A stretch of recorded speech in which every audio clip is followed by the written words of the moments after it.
అమ్మవారి దివ్యాశీస్సులు మనందరికీ కూడా ఉంటాయి.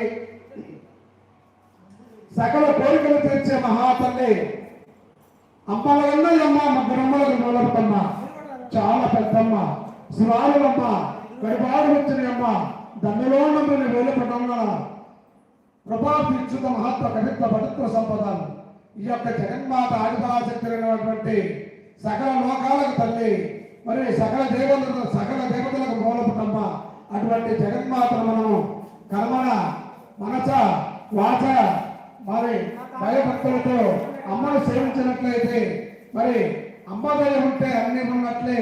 అలాగే అమ్మాని పిలిస్తే పలిగేటట్టు ఆ యొక్క ఆదిపరాశక్తి జగన్మాతకు మనం పూర్ణాహుతి కార్యక్రమం చేస్తున్నాము. ఈ యొక్క పూర్ణాహుతి కార్యక్రమాన్ని మనం భక్తి శ్రద్ధలతో చేసినట్లయితే అమ్మవారి అనుగ్రహంతో మనం కోరిన కోరికలు తీర్చేటి మహాతల్లి సకల శత్రు వినాశని